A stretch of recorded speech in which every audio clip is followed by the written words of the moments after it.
నెల్లూరు జిల్లా జనసేన పార్టీలో అంతర్గత విభేదాలు భగ్గుమన్నాయి.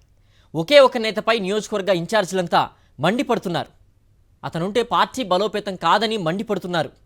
ఇంతకీ ఆ నేత ఎవరు? అతని వ్యవహారం ఏంటి? ఉమ్మడి నెల్లూరు జిల్లాలో జనసేనకు ఒక్క ఎమ్మెల్యే లేరు. అయినా సరే నియోజకవర్గ ఇన్ఛార్జీలను నియమించుకుని పార్టీ బలోపేతానికి కృషి చేస్తున్న తరుణంలో నేతల మధ్య లుకలుకలు మొదలయ్యాయి. తాజాగా జనసేన నేత టిట్కో చైర్మన్ అజయ్ కుమార్ తీరు తీవ్ర వివాదాలకు కారణమవుతోంది. నెల్లూరు జిల్లా జనసేన పార్టీలో మొదటి నుంచి యాక్టివ్ గా లేని అజయ్ కుమార్ కు పవన్ కళ్యాణ్, ఆయన సోదరుడు నాగబాబుతో మాత్రం మంచి సంబంధాలున్నాయి. అజయ్ కుమార్ జనసేనాని సామాజిక వర్గానికి చెందినవాడు కావడమే అతని ప్లస్. ఆ ఒక్క కారణంతోనే పార్టీ కోసం కష్టపడుతున్న వారిని కాదని అజయ్ కుమార్ కు కార్పొరేషన్ పదవి కట్టుబెట్టింది జనసేన అధిష్టానం.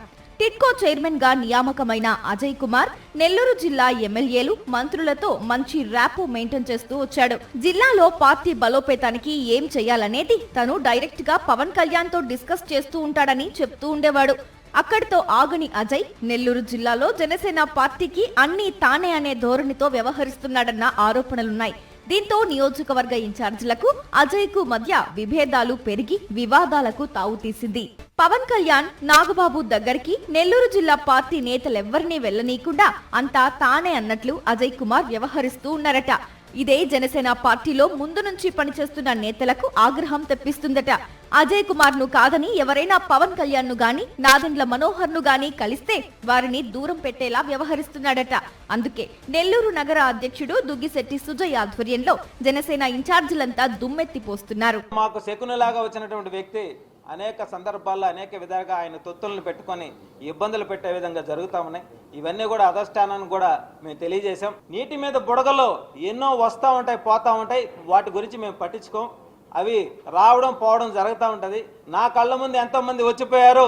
అయినా సరే నేను లోకల్ కాబట్టి నాకేమి ఇబ్బంది లే. మేము గిచ్చినా గిల్లినా తిట్టినా పడుండాలి మీరు, లేదంటే మటుకి మీకు పదవులు రావు, మీ వెనకాల ఉండే వాళ్ళకి నామినేటెడ్ పోస్టులు లేవని బాగా క్లియర్గా అందరు కళ్ళకు కనిపించేటట్టు జిల్లా మొత్తం కూడా భయపడే విధంగా చేశారు. ఇది చాలా తప్పు. ఎందుకంటే 2014 నుంచి మా వెనకాల చాలామంది మహిళలు, చాలామంది నాయకులు తిరుగుతూ ఉన్నారు. వాళ్ళందరూ కష్టపడ్డారు. ఆ కష్టాన్ని ఎవరు దోచుకున్నారు? పార్టీని నమ్మి ఈ రోజున ఎంతో మంది జనసేన పిల్లలు కూడా వాళ్ళ కుటుంబాలని, బిడ్డలను వదిలేసి మా వెనకాల జరుగుతుంటే వాళ్ళకి న్యాయం జరగకుండా ఈ రోజున మీరు నిన్నగాక మందు వచ్చిన వాళ్ళకి, మీకు చప్పట్లు కొట్టే వాళ్ళకి, మీ కాళ్ళకి మడుగులు వస్తే వాళ్ళకి పదవులు ఇస్తే కష్టపడిన వాడికి ఎక్కడ వస్తుంది? నమ్మకం ఎక్కడ వస్తుంది? జనసేన పార్టీ జిల్లాలో ఎలా బలోపేతం అయ్యిద్ది? ఇంకా రావాలనుకున్న వాళ్ళు కూడా భయపడుతున్నారు.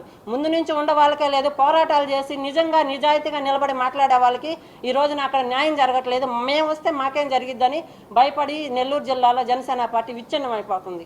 నిజంగా పార్టీ నాశనం అవుతుంటే చూడలేక ఈ రోజున కడుపు మండి మేము ఎన్నో కోల్పోయాము మా జీవితాలతో సహా.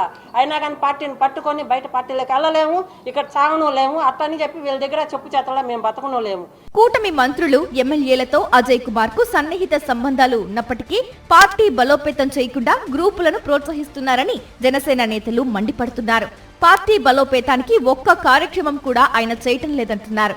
అజయ్ కుమార్ లాంటి వ్యక్తులు నెల్లూరు జనసేనలో ఉంటే పార్టీ ఎప్పటికీ బలోపేతం కాదని నేతలు అధిష్టానానికి ఫిర్యాదు చేసినట్టు తెలుస్తోంది. సింహపురి జన సైనికుల వివాదంపై పవన్ కళ్యాణ్ ఎలాంటి నిర్ణయం తీసుకుంటారో చూడాలి.